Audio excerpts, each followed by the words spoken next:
नमस्कार, सत्यदर्शन न्यूज मध्ये आपले स्वागत आहे. मी पायल शहा. एक नजर टाकूया आजच्या ठळक घडामोडीवर. खळबळ उडवणारी महत्वाची घडामोड, दिलीप माने यांचा भाजप पक्ष प्रवेश. काँग्रेसचे माजी आमदार दिलीप माने यांनी अधिकृतपणे भारतीय जनता पक्षात प्रवेश केलाय.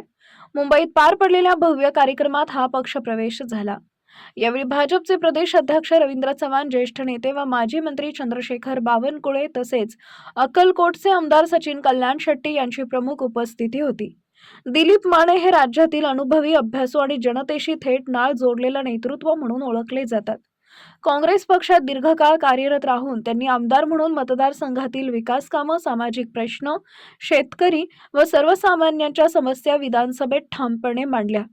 ग्रामीण विकास, शिक्षण, पायाभूत सुविधा आणि शेतकरी हित हे त्यांच्या कार्याचं केंद्रबिंदू राहिले. पक्षप्रवेशानंतर बोलताना दिलीप माने म्हणाले, पंतप्रधान नरेंद्र मोदी यांच्या सक्षम नेतृत्वाखाली देशभर सुरू असलेलं विकास कार्य तसेच महाराष्ट्रात भाजप सरकारच्या लोककल्याणकारी योजना यामुळे मी प्रभावित झालो आहे. राज्याच्या सर्वांगीण विकासासाठी आता भाजप सोबत काम करण्याचा निर्णय घेतलाय. प्रदेश अध्यक्ष रवींद्र चव्हाण यांनी दिलीप माने यांचे भाजपमध्ये स्वागत करताना सांगितले की दिलीप माने यांचा अनुभव, जनसंपर्क आणि सामाजिक बांधिलकी भाजपसाठी निश्चितच उपयुक्त ठरेल. त्यांच्या प्रवेशामुळे पक्ष संघटन अधिक बळकट होईल. चंद्रशेखर बावनकुळे यांनीही माने यांचं स्वागत करत आगामी काळात संघटनात्मक बांधणीसह जनतेच्या प्रश्नांवर एकत्रितपणे प्रभावी काम केलं जाईल असा विश्वास व्यक्त केलाय. आगामी निवडणुकांच्या पार्श्वभूमीवर हा पक्षप्रवेश भाजपसाठी अत्यंत महत्त्वाचा मानला जातोय.